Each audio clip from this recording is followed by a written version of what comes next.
Boom! God, that was hard, man.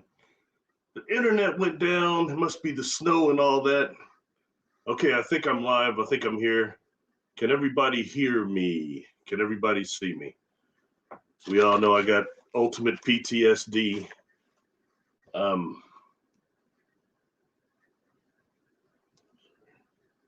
this down.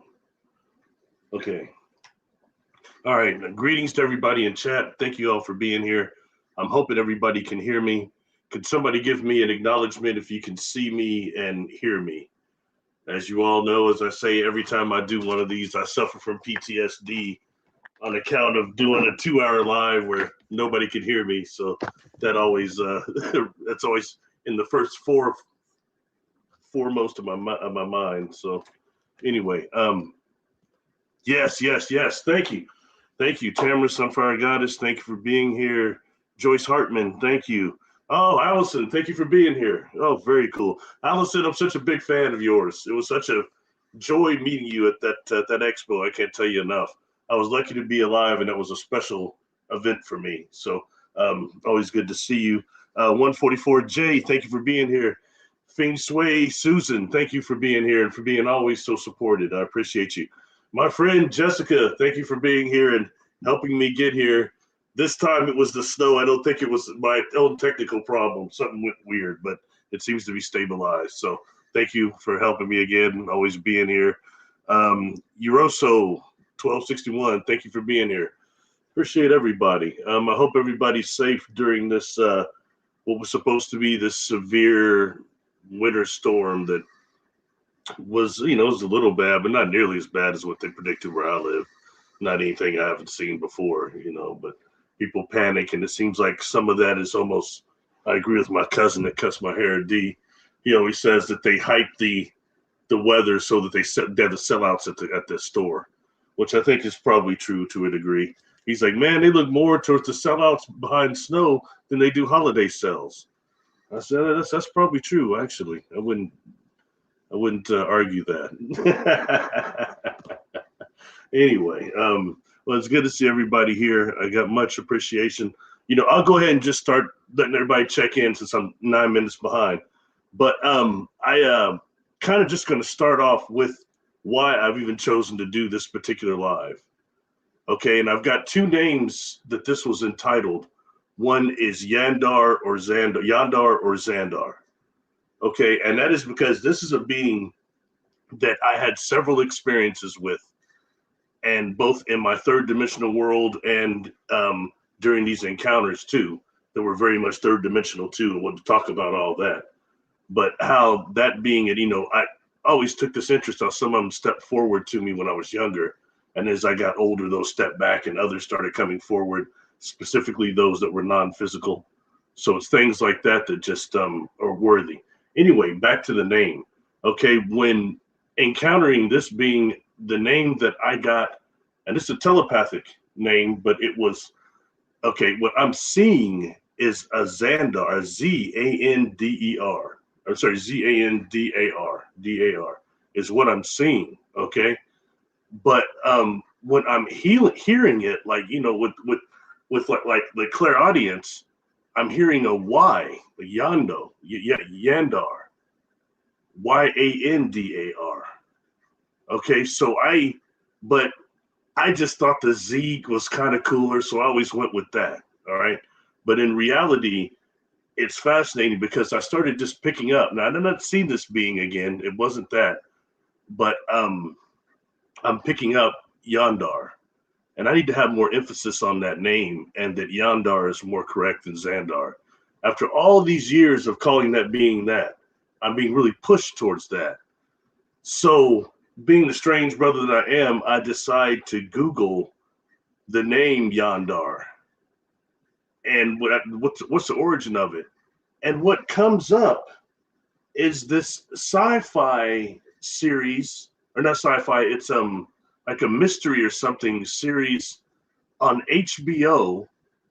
And this Yandar is a character of this series is called Barry, the Barry series.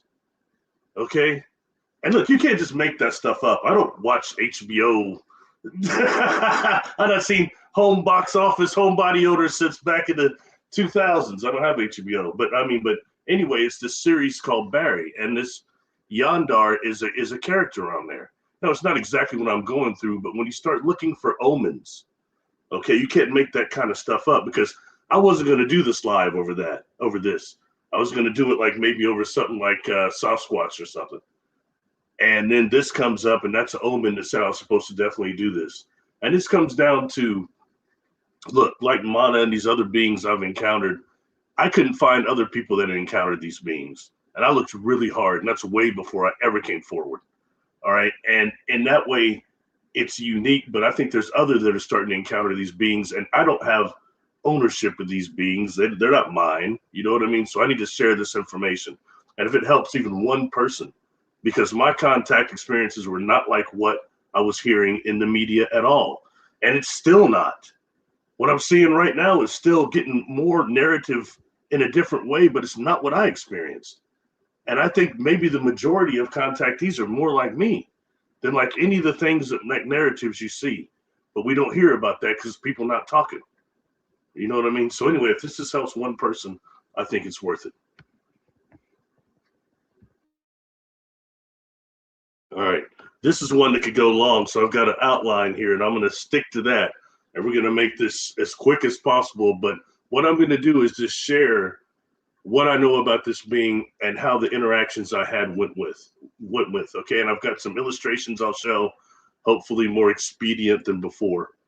But the illustrations are, I just want to give credit to Christine Dennett. She did these sketches for me in 2012, late 2011, 2012, and all the way 2013. And I maybe had one or two of them done around 2016. But anyway, by 2012, 2013, she had done probably 30 some sketches for me. So, and I think right now I want to give her credit because right now we've got these new programs that people can just program stuff in and you get all sorts of cool pictures now. But that stuff that she did, we had to piece together and she got it really accurate, and it was dealing with different technology than I think we have now. I also give her credit because she was very patient. She worked with me to make these illustrations come accurate, you know. Anyway, so starting off, okay. All right, where am I at here? Calm down. Look over at the chat real quick before I get started. Market Hammer, welcome. Errol Spicer, 860, welcome. Marcus Z Hammer 183. These are cool names. I can't hardly pronounce half of them.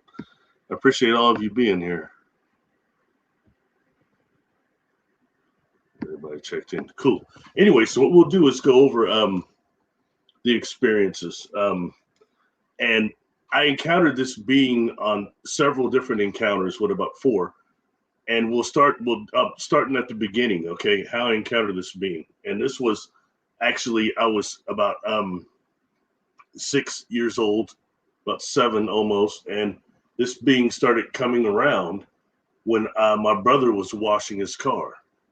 Okay, and this being appeared to be, well, what I'll do is we might as well start with the illustrations. And they'll just kind of make it fun and more interesting as I'm talking. You can see me sit up here and do my hands like this anytime. So this will be more of a showing of actually what I saw and everything. So I think it'll make it a little more interesting.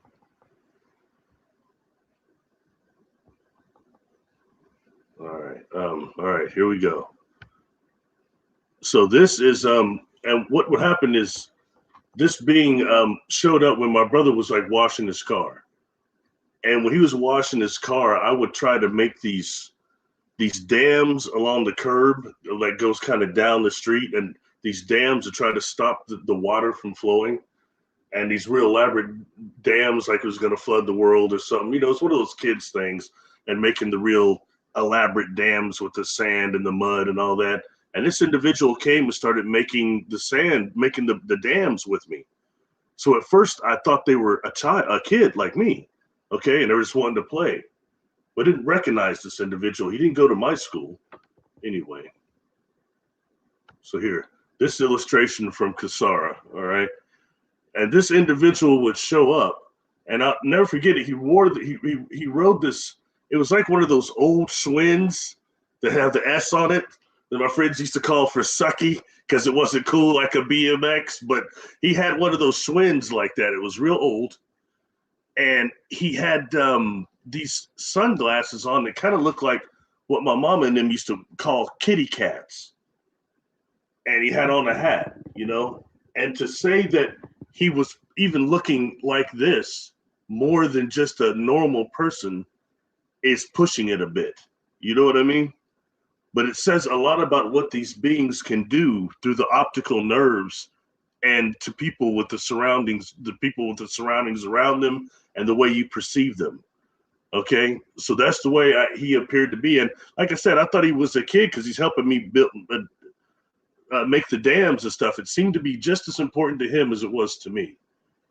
And what was off, though, he was a telepath. And I, at that point, you know, I'm a telepath. I thought kind of everybody could do it. And you find out later on that they can't. As you go through school and you start getting past first, second, third grade, you find out, no, other people can't do it. Very few. Like one day I remember this guy named Randy coming up to me and going, man, you're like me. That's what he goes, you think out loud, but you're real loud. That's what he said. And I was like, oh, that's about the only time. But this individual was telepathically communicating. And I'd asked, you know, what school do you go to? You don't go to Harris over here in my school. I never seen you. And he's telling me, and I said, maybe you go to Price, which is across the neighborhood on the other side. So maybe you go over there. And he's telling me, no, I'm just here visiting family. That's what he said. And he just went on play and he took off. So when I say this to you, my brother would have seen me stay. I'm being supervised, so my brother would have seen this kid too, but he didn't look like some insectoid. You see what I'm saying? My brother did not perceive him that way. He's just another kid that rode their bike down that had more freedom to run around the neighborhood. Anyway, so that but that is the way this individual showed up. Okay, and I'm just going to skip into he showed up 2 times when I was doing these my brother's washing his car. I saw him twice that way.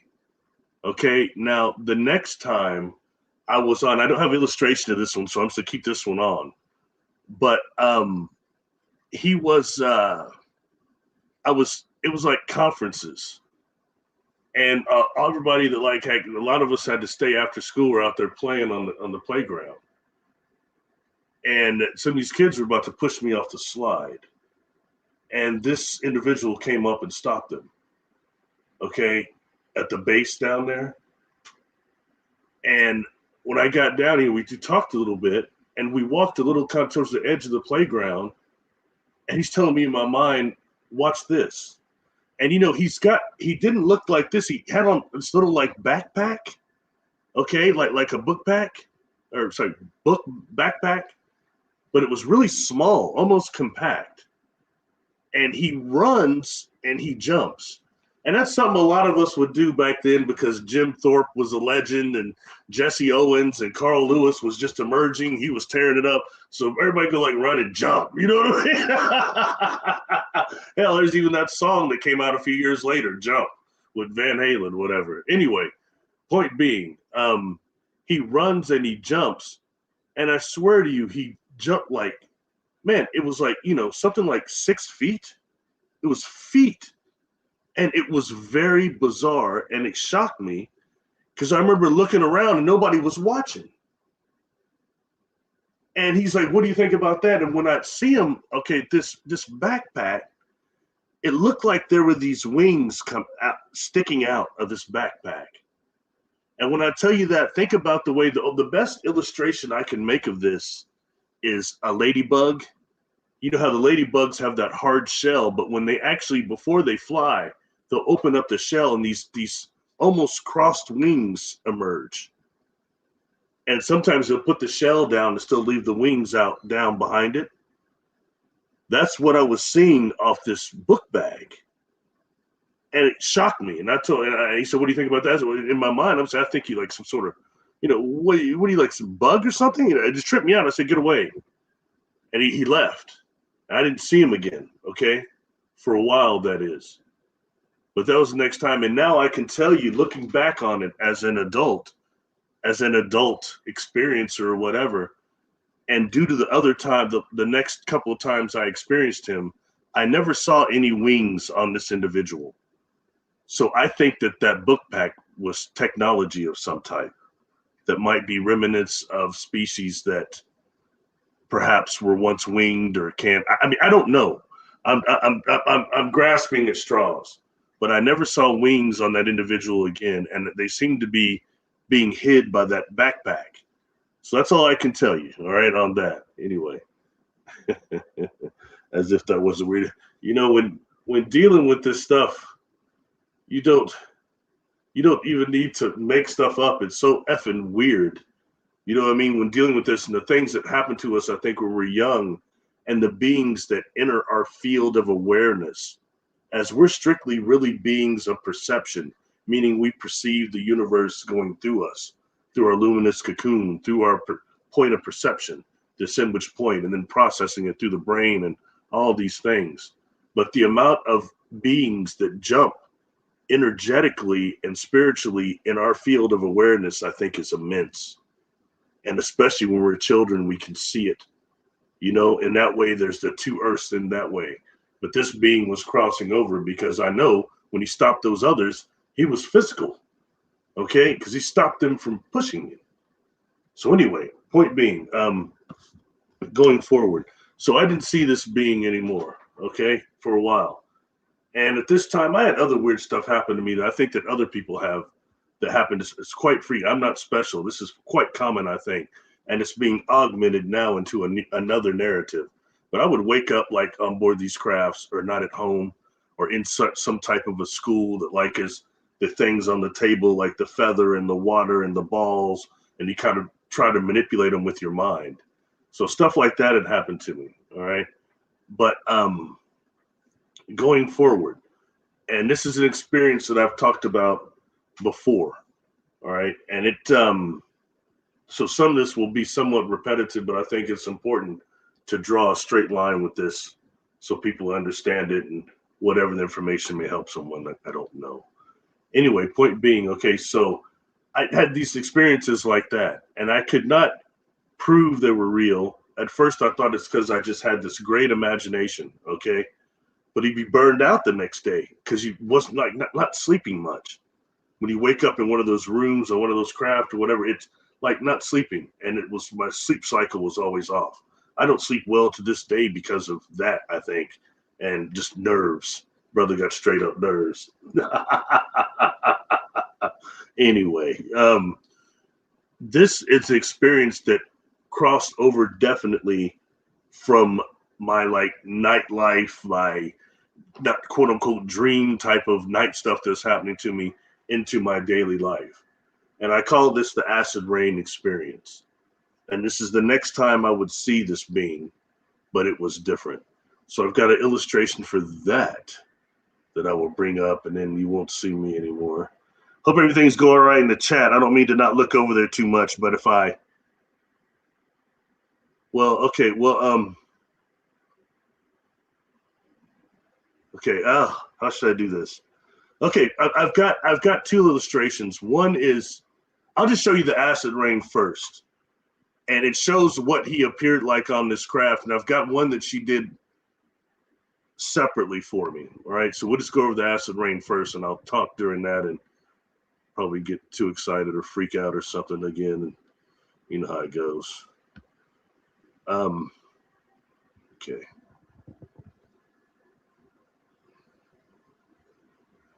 Getting better with this. Once I learn how to put it on the PDF, it'll be even better and easier. And I will get to that point. Okay, this is the acid rain experience. What had happened is I woke up and I'm on board this craft. And there's, okay, they're like not windows on these craft because they're organic, but there's like this monitor thing, but it's like you can see out like into real time, you know, so it's like a window sometime. I guess I don't know what to call it. Anyway, this is it's a metal ground there with some lights, and to me the lights on the ground to me kind of reminded me of that Simon Says when I was a kid, there was a Simon Says like electronic game, but the lights around it kind of looked like that on the floor. Anyway, point being, out of this window, okay, on top of this hum I can hear on board this thing is these other craft. And in this, I had her put craft similar to the one that I'd been on board on a different experience, just because I couldn't have full recollection of what two of the others looked like. They were saucers, but I can't tell you exactly because it would just kind of blew me away experiencing this and that regression I did to get more information. But I mean, I still went with what I could see. But anyway, point being, what was happening was they appeared to be two of them was like pulling what looked like smog or fog into their underbellies. And then what's happening is this light is shining down, like almost a golden light sometimes, or whitish light. And they're doing something. And then this being, okay, is floating above these deck plates. And I recognize this being because it's the same cat that built the mud with me, the mud bridges.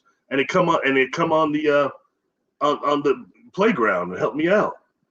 But look, he was different.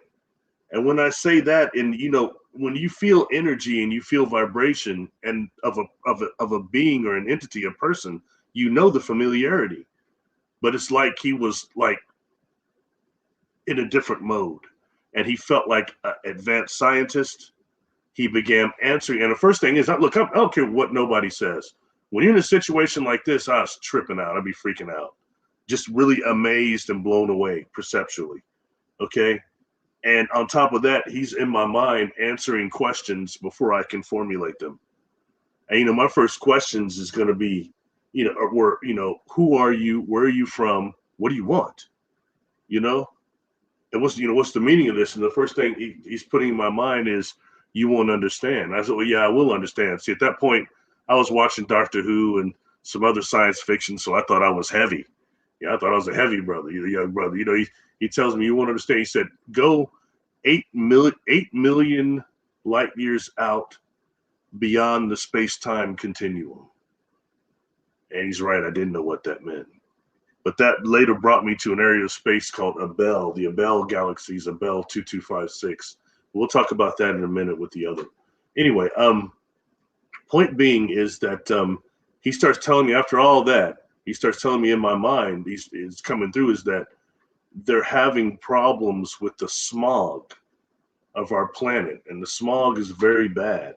So they're trying to reverse it and help it, but they're having problems with it, even with something. And it was not smog, acid rain is what he put in my mind. Acid rain. But that looked like smog that they were sucking up. So I want to say, excuse me, I apologize. But acid rain, and he gives some acid rain is bad for our planet. And they're trying to reverse it, but they're having problems with it. And then he went into something that I call the M&M effect, which was microwaves and metals in our atmosphere are very dangerous, especially for him, his species, and others that aren't from here. Okay. And I think when you take that and kind of merge it with the bacterial faction here and viral faction here, it makes it even more critical. And that's what got the ones in Mars, or what is it, War of the Worlds. It's really the bacteria that took those cats out. They were superior outside of that, Anyway, but point being, the M&M effect, the microwaves and the metals, very bad. Okay, and at this time, I'm a little bit asking, like, man, are you lying to me? That just comes off a little bit because I never heard this stuff before. Okay, and then time goes on. Okay, maybe about a week later, if not just a little more. On a Friday, I was in 6th grade, and the teacher was making us read this thing called the Scholastic News, and she would choose somebody to go up there and stand in front of the class and read. And that was always a traumatizing deal because you only got to make up, mess up 1 or 2 words. Everybody's like, "Oh, you can't read," it was one of those deals. So she chose me that week. I went up there, and it was the front of it was the. God, I almost said the Mona Lisa. Excuse me, getting too excited. See, I knew it was going to happen. sorry, the Statue of Liberty was on the front of it. And what there was about was that the Statue of Liberty was closed down that year because at least certain parts of it, because they were remodeling it and repainting it due to damage from the acid rain. And they were talking about CFCs in that article. I remember saying acid rain, I yelled it out because it was just weird to see that in printing like that. And that's when it went from, these weren't just stuff that was happening at night with a good imagination. This was real. Okay, I thought it was anyway, but this is absolute proof in this way. Okay, anyway, so that's what I call the acid rain experience. Now, move on to one other.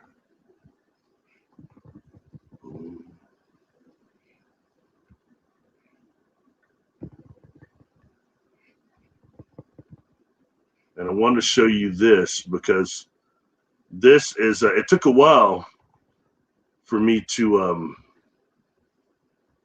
help Christine to get this one just like how I wanted it to, how it needed to look. Okay, so here it is. This is the final sketch of Yandar she did for me.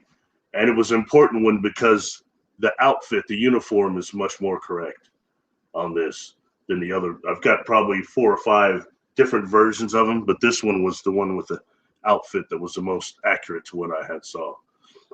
And what I want to say about this being is that it was an insectoid, okay, but it was not a mantid, okay? This being did not look like a mantid.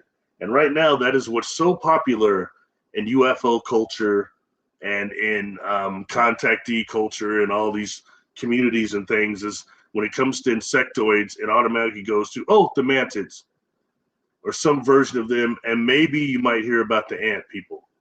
But in reality, we've got a whole lot more species than that. All right. And when this being, and what I want to say, this being looked much more like a grasshopper. And his limbs were about the proportion of mine when I was a little kid. So they were humanoid proportion limbs. All right. Green texture to the skin, looked much more like a grasshopper. And the eyes were a very like milky, almost silvery color. Okay. And I recently heard somebody that I'd done some work with that was saying anyone who's had any contact with any extraterrestrials, they're all demonic, and anybody uses their psychic abilities are demonic. They've said that several times, but then grin and cheese in my face. But say stuff like that, you know, and then that think that, you know, that I'm not cool with that. Don't. First of all, some of the beings I met did have black eyes. They sure didn't seem demonic to me. This one did not. Anyway, just, you know, sometimes people let their opinions sway them in a way that's non-factual. Look, are some of these species of extraterrestrial, interdimensional, where there are some of them demonic? Yes. You won't get any argument on me there. You've got a problem with slavery in this galaxy, Milky Way especially. So that means some of these beings are very dark, some of these races. But that's not the whole gamut. You can't say that about all the different alliances that are interacting with this world and in the cosmic net. You know, I've seen the illustration of the cosmic net. Anyway, getting away from that, sorry, that gets me irritated. Back to this being. Like I had mentioned before, I was going to ask where it's from before I could formulate it. It's telling me, excuse me, 900 million light years out and around that area. And, you know, that took me later to somewhere I was pulled to, guided to, that's called the Abell cluster, Abell. And what you've got is super galaxy that are merging out there. And behind Zandar in this picture is Abell 2256. I was going to show a picture of it that looks almost just like that, but that's what she used to put it up. But you've got a lot of galaxies there in the Abell super clusters. It's huge. But anyway, like this one here, something that's noting about 2256, excuse me, by gravitational lensing, you can see how one of the, you've got the kind of long galaxy back there. So anyway, but you know, when getting this far out and this far out in where what is our quote unquote universal creation, you start dealing with beings that actually exist as thought forms. and a completely different container for their consciousness, if any. It could be stars, it could be, who knows? You're dealing with a whole other thing. So in that way, that's what that being was meaning by that. And then when it says that, like I said, I thought I was heavy. And when it says go 800 million light years out, 900 million light years out beyond the space-time continuum, I didn't know what that meant. And then he's putting in my mind, I know you don't understand. So and he's just ahead of me on everything. So focus on the third and fourth planets outside of Pluto in your solar system. We use those as jumping points into your solar system because we have problems with the density of your solar system. And then the whole thing with the M&M effect on Earth makes it harder. And then he's put in my mind something about some field of energy that messes people up when they come here.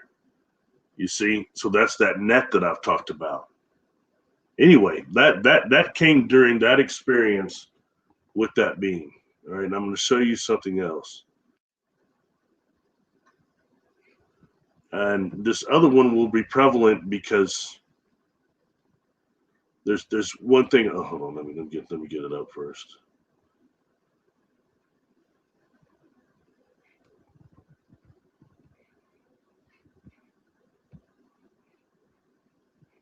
All right. Hopefully everybody's doing all right. Bear with me here. I know it's a lot of visual, but I think it helps. It's just better than me sitting here talking. At least it feels that way.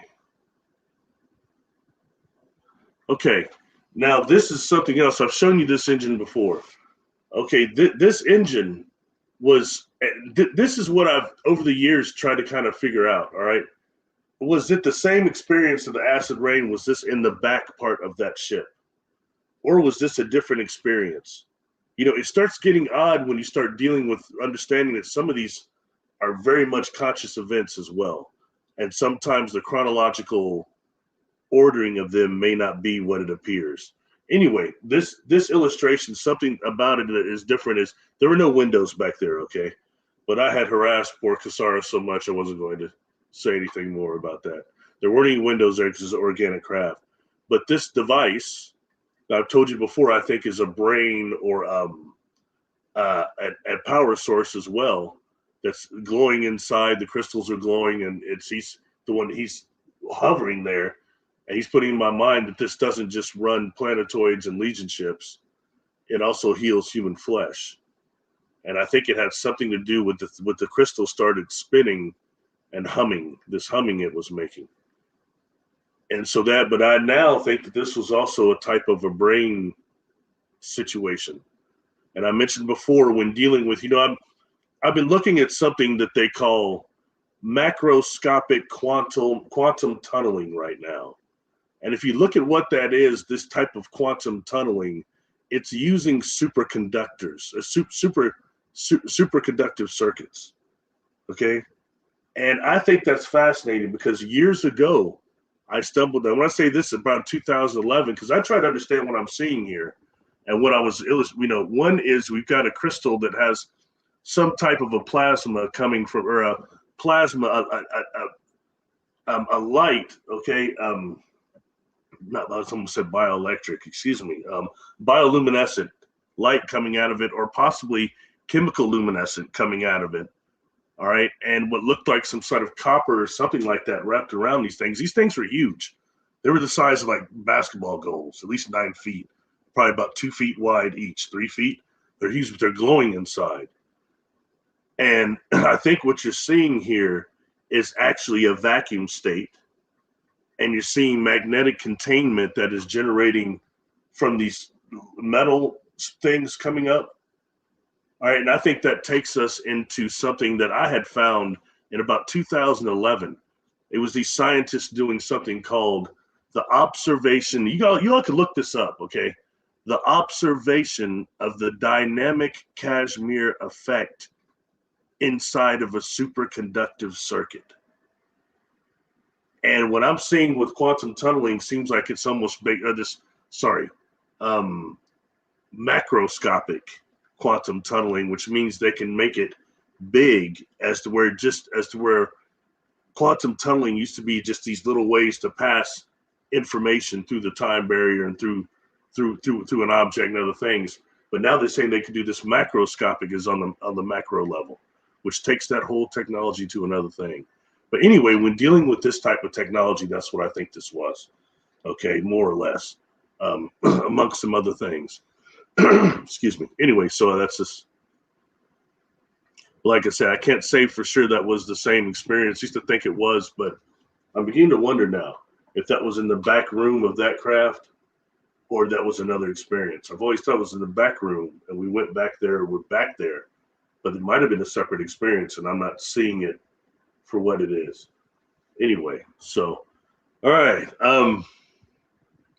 That will conclude the childhood experiences that I had with this being. Okay. And there was a gap about 5-6 years till I was 16. I didn't have another experience.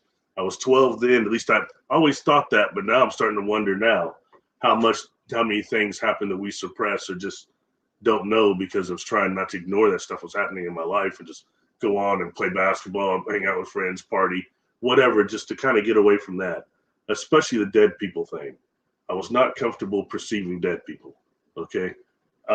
Anyway, my experiences kicked back up by one when I was 16, but then when I was about almost 18, they started 17, they started kicking up again.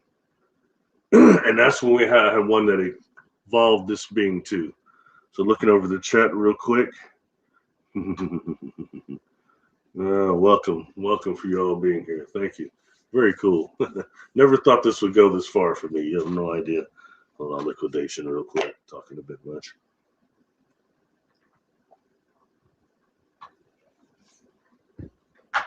All right. Okay, taking this a step forward, which is to the adult onset experiences. All right, and what I'm going to do is I've got this picture. I can pull it up also, but to save time, I'm just going to show it to you. This would involve this craft here, which is the I've called the organic morphing UFO. That's this craft is. I've talked about this one a lot. It's the one that's got the door on it here. You can see, but for the reason of this, it's just, and we'll come back to this later. These balls that to me reminded me of kind of what I see on the George Aminsky Venetian craft, but these are something different. And I'll tell you what I think they are in a minute. We'll get to that.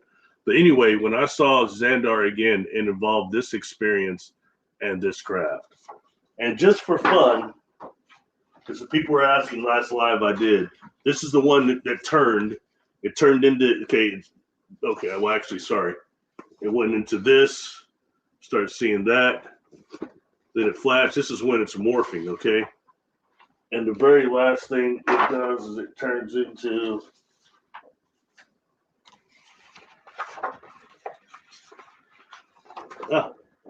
this. Boom, okay? And this, in J.J. Hertock's book, The Keys of Enoch, which I have right here, I'm going to show it. But this is called a tripyramidal Merkabah, all right? And when I have tried to show, I guess it doesn't matter really which, because it was turning in the sky like that. But when I showed during Jessica's show, a couple of days, I was playing with one of these. I used this to kind of illustrate because these things looked like one of these, except they were lit up from the inside, biochemical luminescent, coming out, even lighting up some of the stalagmite things there. So anyway, that's that craft. So when dealing with something like that and being on board that, and knowing that it's capable of doing a transfiguration like that outside, on the outside, who knows what you experience on the inside. And we'll go a little bit into that. Now for another illustration here. Okay. On board that craft, let me just show this too. Sorry, this makes it a little easier. Like there's different rooms there, okay? And like in this room, like you can see one, not just this thing here with these, I'm pretty sure these are like different rooms. that are not in the same. It's just a weird deal. But on the side, the walls, one is you've got this organic type wall, but you've got these holes, okay, on the side. And I got curious and went towards, I'm very dizzy, went towards one of these holes. I just want to get a better look at it, okay? And then something happened that tends to happen on board these craft is suddenly I was in another room.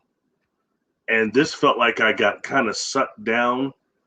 And, you know, I can't say what it feels like. I've heard people talk about what it feels like to come out of a wormhole, like when you're astral projecting and things. My brother has described it as well, but it almost sounds like it's almost a birth, like coming out of the birth canal or something similar to that.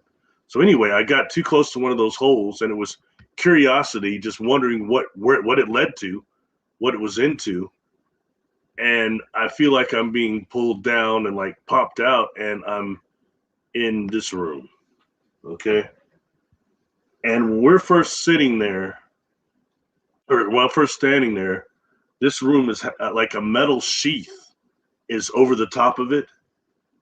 And it's like we're kind of in like under a metal dome, kind of. And in the back there, you've got these beings, one that looks like mana, like one of the smaller mana type beings. Another on the side that looks like another type of insectoid similar to mana, but not quite the same. Okay. And it makes me wonder because when dealing with grasshoppers on Earth, you know, they're solitary. Really, grasshoppers are solitary, but you've got like out of all those species, you've got something like 8 species that are capable of, when they get together, they start swarming based environmental problems or food scarcity. They start swarming, and that's when they become locusts. Where I live, people hear cicadas, we, and they always say, "Oh, those are locusts." No, they're not. Those are cicadas, or even katydids. Sometimes, if you heard katydids, they sound interesting, but those are not locusts. Locusts are a form of grasshopper that change and undergo biological difference changes when they swarm, when they get together and swarm.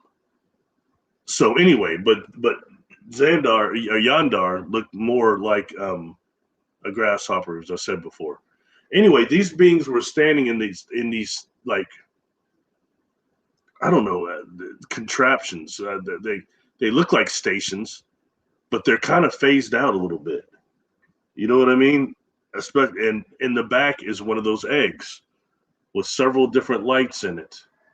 And you know now, from what I've told you, that some of those lights are actually sometimes maybe non-corporeal, higher, like command officers or something. I don't know. Anyway, point being, and here's what I want to tell you. Okay, I never lied to anybody. Yandar was sitting in this chair. It was like a little white chair, a half chair kind of, and I couldn't find a representation of it. So I had Kasara just put in like one of the Star Trek captain chairs. I didn't know what else to do. So the chair he was sitting in didn't look like that. Okay. But it's still relevant. Can't get them all right. Point being, he did a do where he did something and this thing opens up and it looks like we're over this planet. That's what I'd assume it is. This thing looked like it's been devastated to me by toxic gas. So that's all I could seem to see. And then finally, we took off from there. What I was to say was like taking off, but it's like just this little bump, boom. And all of a sudden, we were like, it seemed like everything was moving really fast. And when I say that, so what I think this room was, I call it the biodome, but what I believe it was one of those circles underneath that craft. And which means kind of we might be stationed in a way that is upside down. I'm not sure. When you're dealing with it, and I think that those are like could be used as probes. I think they could be dislodged and sent somewhere. I don't think we were dislodged. Why? I don't know, to be honest. I don't think so. But I think that that's just what was at the bottom of this craft. And it's one of those balls. So anyway, but that's where this being is there. And that's what went down. And I still, to be honest with you, fully don't know the purpose of this, why this happened, why I was being shown this. I wondered at one point, could this be Earth in the future? But at no point did they ever tell me that. They never said it was Earth at all. So I don't know. Anyway, sorry, that probably generated more skeptical questions than any other. Okay. Going forward in the same experience, all right, I've talked about several different rooms and beings I encountered on board this craft in particular. Okay, and this one was another room, and I talked about this being in another live a few weeks ago about hybrids. All right, and this being is what I call the hybrid of the mother of the hybrids. And the reason I'm bringing this up, because I had told you all before that it was in this room I got very, very ill with this temporal aphasia. And then this being was blasting me. It like bilocates my energy body, my dream body to it from my physical body, and it's just blasting me. Okay. And then that made me even more sick. And that's when two lights had emerged. There was another one of those eggs in that room. Okay. And two of these lights emerged from that egg. And one attached here. There's a pink one, and like was it a orangish one attached here. And they're like helping me. I'm sorry, blue one and an orangish one, yellow one. And then they attach and they start helping me. Like I'd say that like they're adjusting my time field or something. Because I'm so sick in that room from that part of the experience. One, I think, is having that bilocation happen. Number two is the mist in that room was very thick. I've talked about this mist that's on board these crafts, and it smells to me like almost ammonia like Windex kind of. And so for those reasons, I was about to black out. Okay. This experience is going to be done. I'm about to throw up and black out. Because a lot of times it feels like when you're on a roller coaster and you lose your stomach at first, it feels like that the whole time. But you got this woo woo, and then you've got them in your mind and all this other stuff. So that was about to be done, this part of this whole experience. So in saying these beings, or these lights emerged and helped me. And so I'm going to bring up the last one.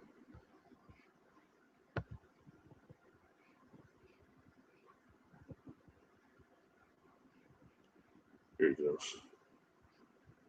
Okay, and then they take me to another, or at least make sure I basically materialize in this other room, or however they're doing that. All right.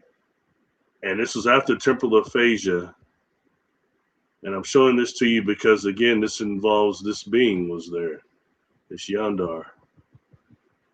It's this room, okay? And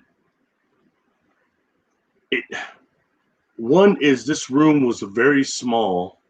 It felt like I was too small to be in there. And there was something over my shoulders and on my back. It felt like a backpack or a book backpack, a book pack, whatever you want to call it. But it's got this like tube thing going into it. I know it's connected, but I can see it going. If I look over my shoulder, I can see it going up into this organic wall. Again, these walls look like, mushroom of a type of text, a mycelium texture. So I've been talking about that since 2014. I got laughed at then for talking about the mycelium component to these craft. People aren't laughing anymore, and they're trying to make it just normal, like everybody knows about it now. But trust me, in 2014, nobody was talking about this. Anyway, so now that, oddly enough, I felt this room was too little for me, and it feels like something's like pumping into this backpack, but it's not hurting me. I'm in no pain whatsoever, okay? But I keep thinking, you can see there's Zandar standing there. There's two of these beings that look like mana, but they're not mana, but they're his type of species. I've showed you before, some of them were much smaller than him, and they weren't as corporeal as mana on board this craft. But I'm thinking to myself, what the heck's wrong with you? I'm too little to be in here. Because a little bit uncomfortable, claustrophobic a little. A time later, my best friend, Paul Adams, he's a diver.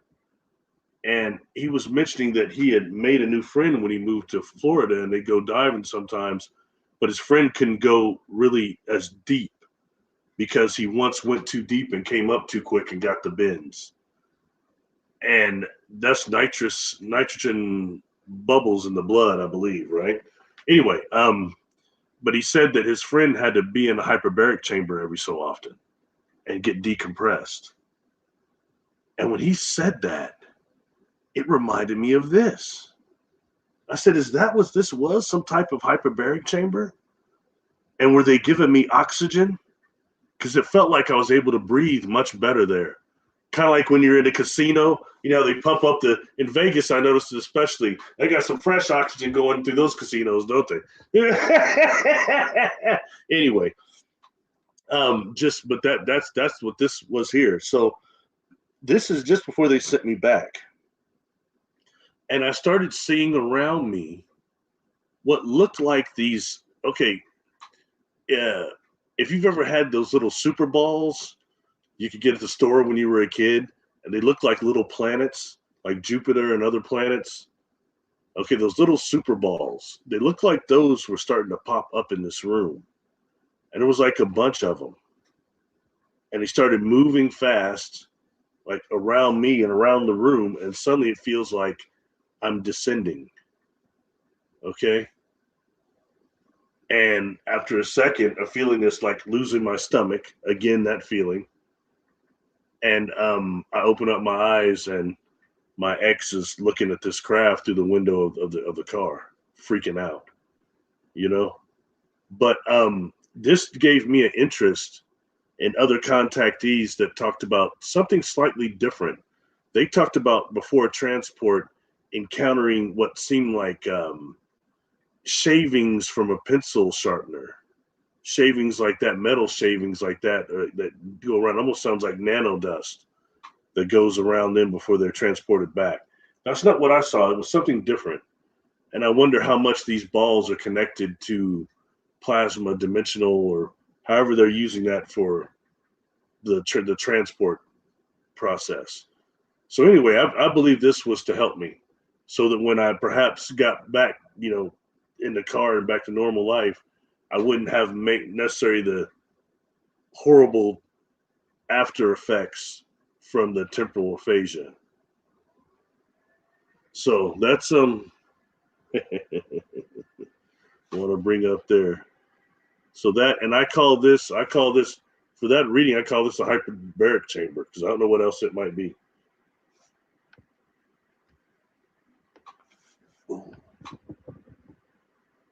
All right. All right, I think that's most of it. All right. Yeah, I think that's most of it. Okay. That this whole thing caused me to yesterday release a video that's like 3 years old. It was called the Barry 1 mission. Nobody watched it because nobody knew what it meant. It sounds like it's real weird, arrogant, or something, but it's not. It's actually a mission. It started as cool because it had my name attached to it, but it is a mission about warp propulsion. They were testing several different types of warp propulsion on board this satellite to see how viable they were in space. And for whatever reason, they had communication problems, and it was a failed mission. As of, I think the date was February 9th, 2024, they announced it to be a failed mission. But I wonder about that. You know what I mean? That's something SSP people would know more than me, but I wonder about that, if that's true and how much they really got to test for real as far as that, and the other methods that they're using to test these new warp drives that we're not hearing about. It's things like that that needs to come much more transparent. In bringing part of this to an end, I was going to show some pictures of mantids, but you've all seen those. They don't look like Zandar, what I was dealing with. All right. And when dealing with this too, something I've never said before that I will say here for the first time. Now that I'm older and I know myself much better, okay, in a comfortable way, um, I've wondered what is the interest that this being had with me. And I'm beginning to become curious if Yandar is actually me in a previous incarnation, perhaps a future one. I don't know. But certain things that this being was relaying with me and certain characteristics are very familiar. You know, we deal with concepts like, per se, Doctor Who on the scale of us as immortal souls. We take on many different regenerations. And some of those regenerations may not be as bound by the temporal laws as others. You know what I mean? I can say that through the experiences I've had with the double, with the double doppelganger, and why I'm into time technology and time science. Okay. So anyway, going forward, there was one or two other things I will say. What was it? You know, that's mostly it. I want to do this for another reason. I got after this live I did last week that was over the dead zone. I got a threatening email from, it was an email, John Smith 34 something at Yahoo, and a fake account, and it said how much they dislike me, they dislike the information I present, and how they're going to continue to put me in the algorithm that limits my views, and they're going to drain out my channel basically. And you know, it's something, you know, I just wound up erased it. I didn't report it or anything because it's still was phantom accounts. But it's interesting because you see, I'm never going to fall into that because I've seen that happen to too many people. They care so much about the views they get, so much about the likes, that they're just making crap up. You know what I mean? Or they're just bad people that are so worried about that they're narrative controlling. I'll have no part of that. I'm not a guru. I'm not a teacher. I'm not a celebrity. I'm none of those things. But I am an experiencer. I'm a contactee, a real one. And I've had a bunch of experiences, and I'll try to help others if I can. All right. But it's not about trying to be a guru, trying to be any of this. That's a bunch of crap, man. Or even notoriety. I've seen some good people now fall to fame, the need for fame. It's like a bug that bites these cats and they start tripping. I know y'all seen it too. Some people I used to work with that I no longer do. They're not good people. For that reason, I'll call them out anytime on it. You know what I mean? We can sit around as many machines we want and try to act like we've got all this energy coming off of us and call in as many UFOs that we don't know who they are, CE5, whatever. That's, you know, what is that going to help me with when I'm dying? How's that going to help me? How's that going to help me with my daily life? What any of this does? You know what I mean? That's why I think sharing experiences like this, the context of it, can help others to understand some context of their own, or just to hear somebody else that don't understand some weird stuff like you might not. Because I don't have all the answers by any stretch. But I got a bunch of questions and I get more and more. And I become somewhat protective of some of this because it took me so long to figure this out. Having the experiences is one thing, but then when you understand that it's really a conscious event, it goes forward and it goes much deeper than that. You know what I mean? For example, I was one of those people, you know, I had all these experiences, but I had all this missing time.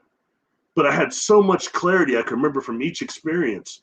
I was Mr. Conscious Experiencer. I'm like Barney, whatever his name is, Barney, and that's Barney Rubble, not Barney Rubble, Barney Hill. I'm like Barney Hill. I'm like Travis Walton. They got their minds wiped and stuff like that. I was thinking, you know what I mean? I'm not like them, but in reality, what I could remember as this quote unquote conscious contactee was only a fragment for all the time I was missing. And that's when things started becoming scattered, as my brother would say, you know, scattered. And the further you get from the event horizon, and when you're not in the presence of these non-humans, the harder it is to recall the event horizon. That's real. Ooh. Anyway, sorry. I look down the chat now. I'll probably start wrapping it up in a second here, but I want to just chat with everybody, see how everybody's doing. I appreciate you all being here, listening to me going on and on and on. And look, folks, I want to say something else. Look, I'm by no means special. Most all of you that come into my chat, all you that follow me are all contactees. I've always known that that's true. I've been saying since I first came forward, excuse me, I'm not special, but there's a whole bunch of us that need to be getting together, because I think I always said I thought somewhere between 70, 85, 88% of of our population is contactees and is unaware of it. And that's really how we're going into type 1 civilization right now. It's everybody like us communicating, consciously trying to change things, understanding these are conscious events and changing the morphogenic field of Earth from something that's hurting the Earth, something that's negative, to something that's positive. You know, and I listened to some of those, and Jessica, if you're still in here, I wonder what you think about that. Some of the people, you know, that are saying that they're having the mind speak from Sasquatch, and they're saying it's time for us to start dealing with each other because the Earth needs our help. Earth is in trouble. And I hear that from a lot of these quote unquote mind speak people that the ape community wants to just brush off, along with the paranormal abilities and stuff like that. And maybe thinking if we come out of the mindset that they must all be Nephilim and must all be dark and negative, and really, who are they? What are they? How are they connected to the Earth more than us? They're definitely more adapted physically to deal with this planet than us in all circumstances. So it's certain things like that that maybe this is the time where we do go back to being a type 1 civilization, not enslaved like Jessica's seen with TRAPPIST-1 and what other people are talking about, Tony and others, and not enslaved type 1 civilization, but one that is awake and going into quote unquote a type of a light life type of deal. You know, what this book calls, you know, the spears of light and life. Quite interesting, this book, when they start describing the architectural spears of the Milky Way, especially. Interesting. Anyway, check this out real quick. Say what's up to everybody. Sasquatch, Sunfire Goddess. Yeah, right on. So yeah, my daughter remembers being taken. Colleen Yater, I think it is. Sorry, I'm bad with names, but I remember people. Thanks for sharing that. You know, that's important to bring up. You know, recently I'd mentioned I missed the last two groups, unfortunately. My friend Charlie and his mother, Catherine. They run this Experiencers of Color from the John Mack Institute. I mentioned this a couple of times, but they brought this gentleman on there, and he said he's running these huge groups out of the John Mack Institute, support groups. And he went on for a minute, and then after that, I said, "Don't ask you a question. You know, if you have like the scales, the woman of scales, what do you have more, positive encounters or negative encounters?" And you know what he said? He's like, "Oh, Barry, it's skewed amazingly to the positive." He goes, "The negative isn't nearly as much as the positive stuff we have." That's now I was going to show you. That's the same thing that came up with this. Okay, hold on. I forgot something else. I'm not going to leave yet. Hold on. I forgot something. Got to share something else. Oh, yeah. Sorry, I probably lost some people already, but oh, well. Yeah, don't go yet. Hold on. One more thing. Yeah.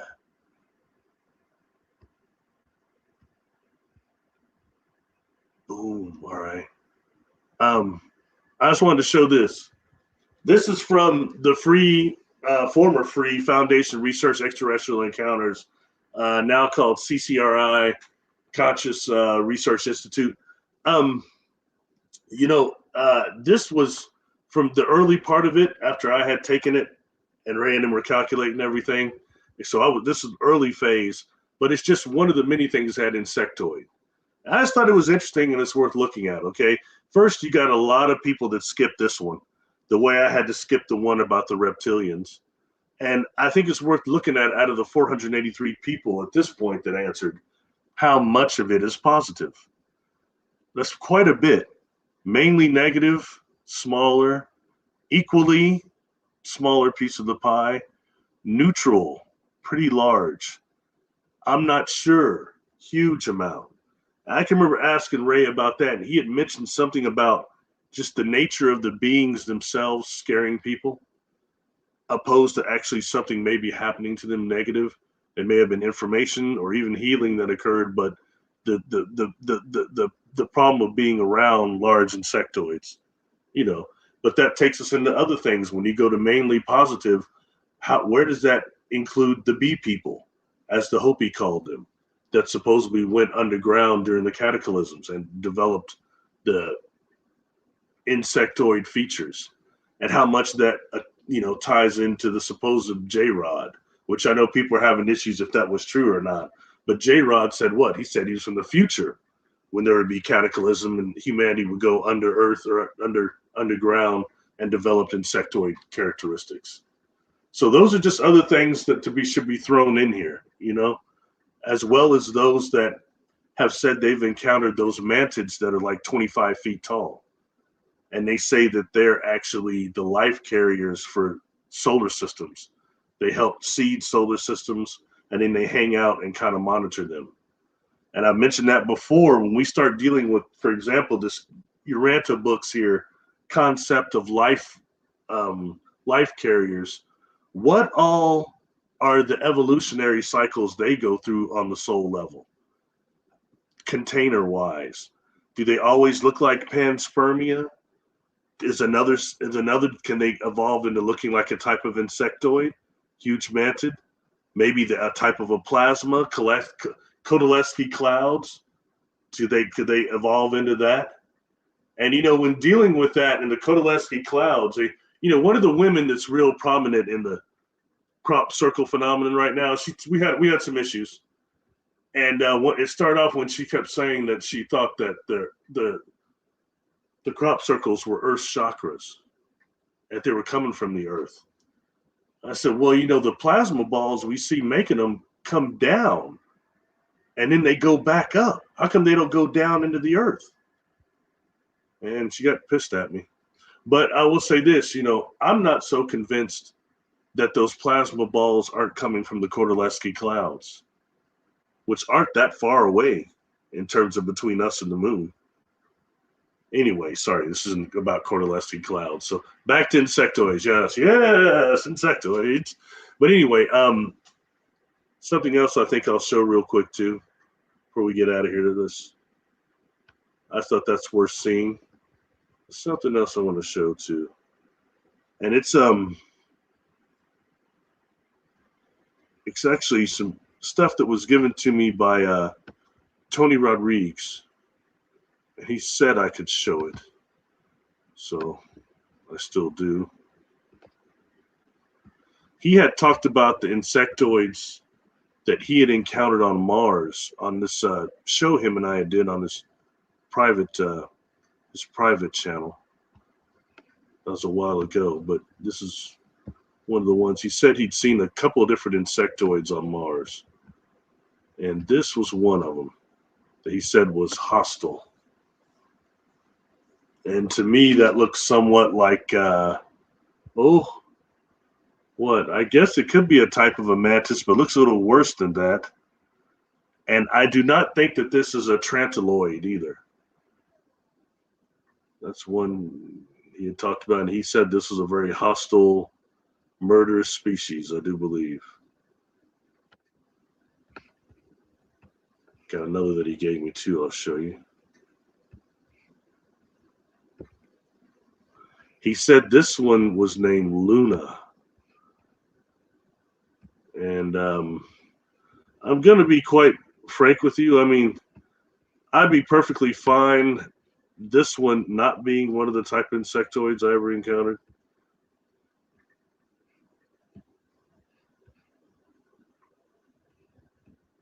This one is what he called this one Luna. I believe he said she was aggressive and negative also. I mean, that is not that's not one of the insectoids I'd rather encounter. But supposedly that's another type that's on Mars, Tony had said. And I think it's noteworthy. We know a lot of stuff goes on Mars. There's been a lot of testing and other stuff that goes on there. So I think that got one more he had given me too. Now, I can't remember what he said about this one, but I'm sure somebody can ask him. He's a pretty cool cat. but I know he said that this was another insectoid. But I don't know if he said it was from Mars. I don't think he said it was from Mars. I don't want to be mistaken on that and tell everybody wrong stuff. I just know he said it was a type of insectoid. And I thought he said this was a positive one. Again, that's Tony Rodriguez. A lot of people know him, so ask him. He's pretty cool. I'm sure he'll talk about it.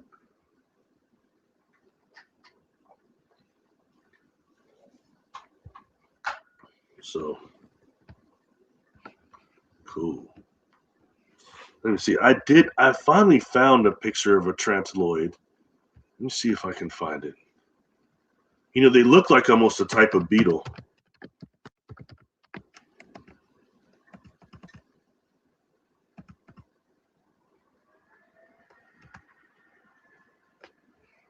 I guess I didn't save it. I'm sorry, folks.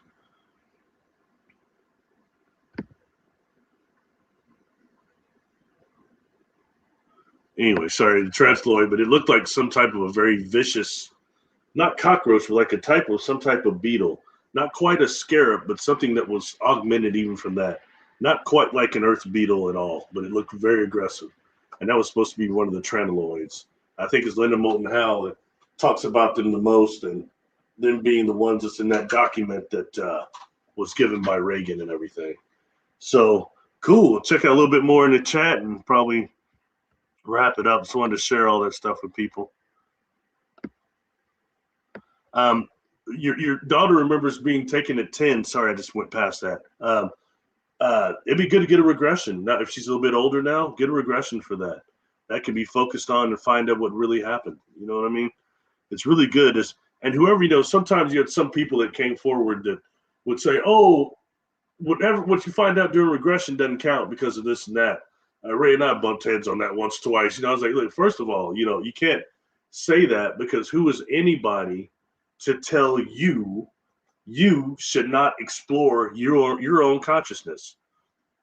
Who in the HE double hockey sticks is anybody to tell you that? For real. Don't explore your own consciousness. Don't explore your own experiences through hypnosis. Don't access all parts of your mind you can, all parts of your consciousness. Who are they to tell you or anybody that? Nobody has the right for that. That is discouragement. That is counterintelligence, is what that is. No matter if you've had positive or negative encounters, you deserve to know the truth and to find out. And hypnosis is one way to do that. And like people that work with me, look, I don't do QHHT. I'm all respect to it, but I don't do that. But it's all of you when you're really doing it. It's not, you may be like that, but your mind is boom. Your soul and spirit is boom, unless you've got a practitioner trying to deceive you or something. That's why I dislike stage hypnosis. I dislike party hypnosis. It's no joke. It's not a party. You get somebody that's been traumatized by their encounters or by demonic forces. That's not a party, and it's not for everybody to see on YouTube. I believe that strongly. Something else. I am doing sessions again. I've started again. I am still way behind on emails. I got somebody that tunes in here that sent me a second one and I missed it. So I'll get back. I'm so sorry. So I've still missed a few people, but I'm trying to go to get everybody. If you're somebody I didn't respond for, it may have been a few weeks. I apologize, but I quit around holidays just doing the sessions. It's not what I do full time, and it's things I wanted to perfect a little bit more. I want to always make sure my energy is clear too. I'll never be one of those cats that I'm doing sessions with somebody. So I feel worse now after working with him because I got stuff attached to me or whatever's going on. So I got to make sure I'm always straight. And also I want to evolve things a little bit. But I'm definitely do sessions again. And I can say that work is the most rewarding work I've done my entire life. That includes working with the juvenile offenders, the at-risk youth, male adults. It's the most rewarding stuff I've done. And it's at the soul level, at the conscious level, at the creator level. Boom, that's where it's at. So anyway, go back through here real quick. Show the cosmic net, please. Let me see if I got a picture of it.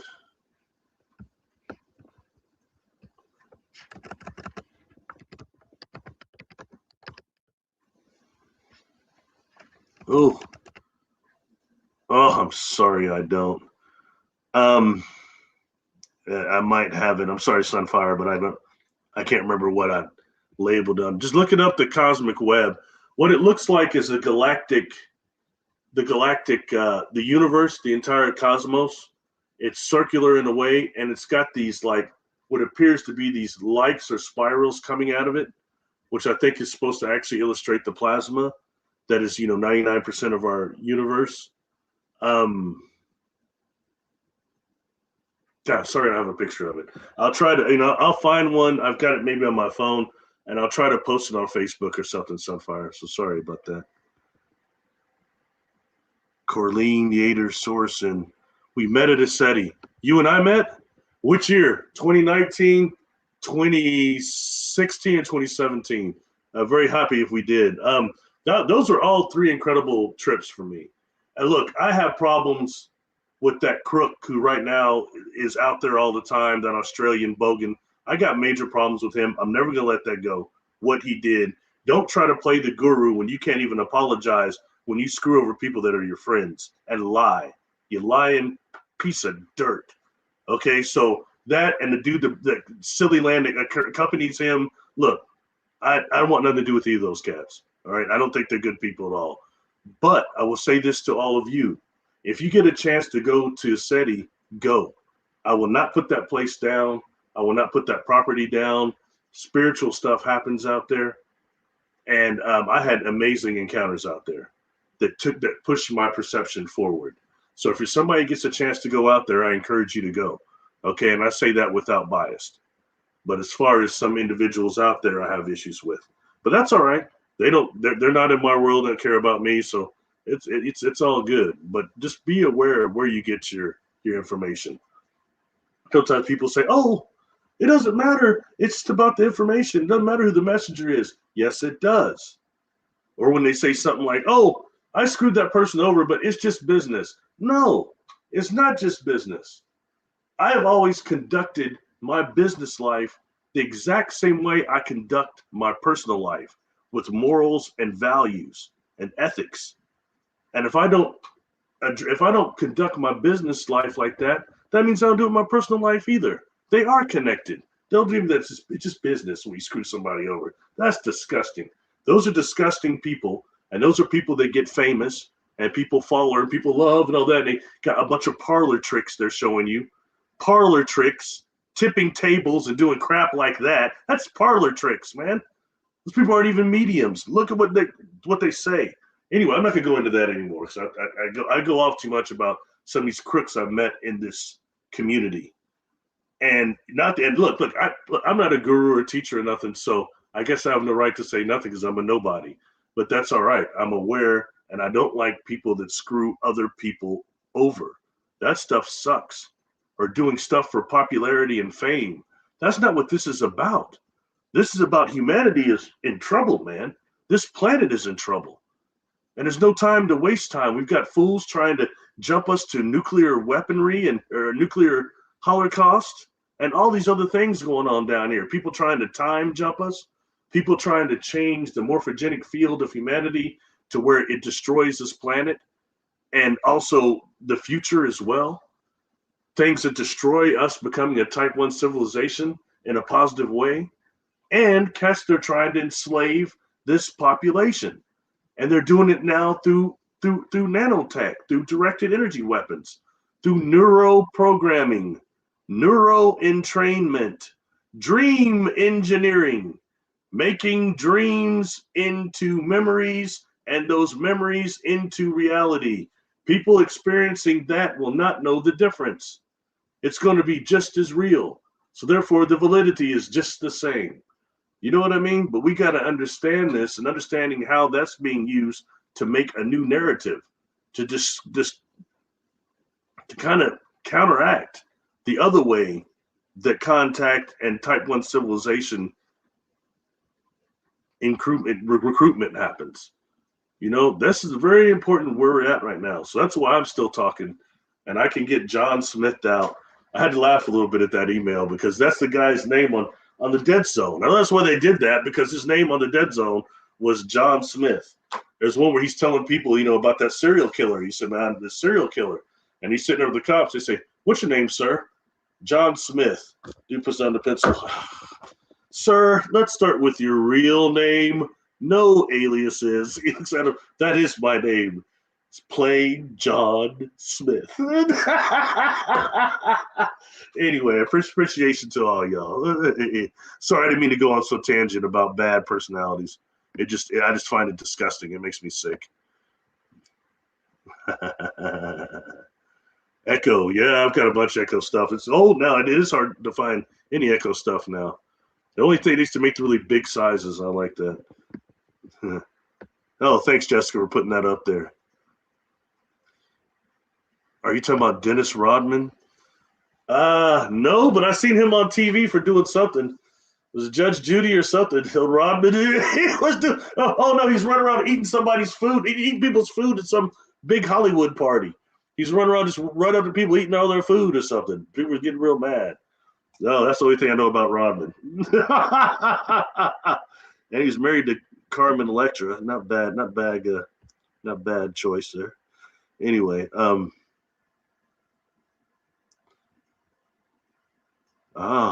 like that. Oh, that's a heavy statement. Let me go back to it. Oh, I lost it. Oh, I'll tell you what I didn't do. I didn't do this, folks.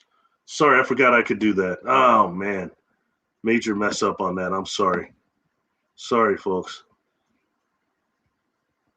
Sorry I didn't have that picture. I apologize.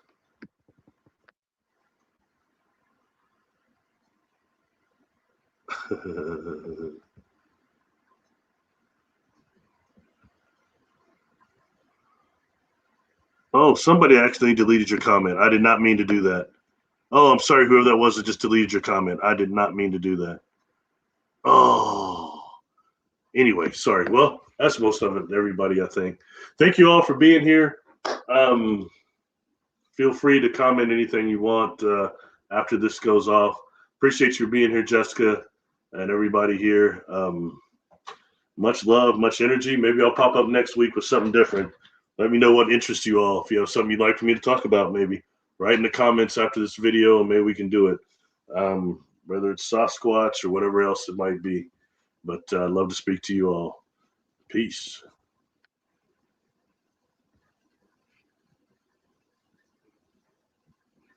Oh, wait a minute. Wrong button. Damn. All right.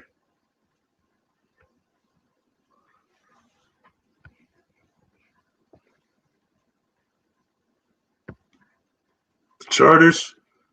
Okay. I thought I did one over the charters already. Did I? Hold on. Let me look. I might have done a live over the charters, but if not, I will. That's a good one.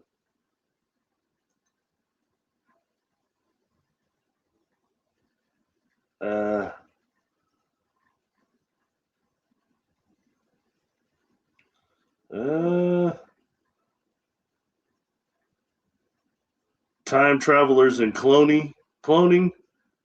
That's close, but yeah, I did actually. Discussing the charters. If you go back to the channel and go to the lives, this one was on May 26, 2025. God, I can't believe I've actually been doing those this long. Boy, I never thought it'd go this far. There probably won't be any pictures, just me talking, but that one's all about the charters. Let me know, and I can go deeper with it or something if that's not enough for you, or it wasn't a good explanation, or you have other aspects of it you'd like me to talk about. Just let me know. I'd be up for it.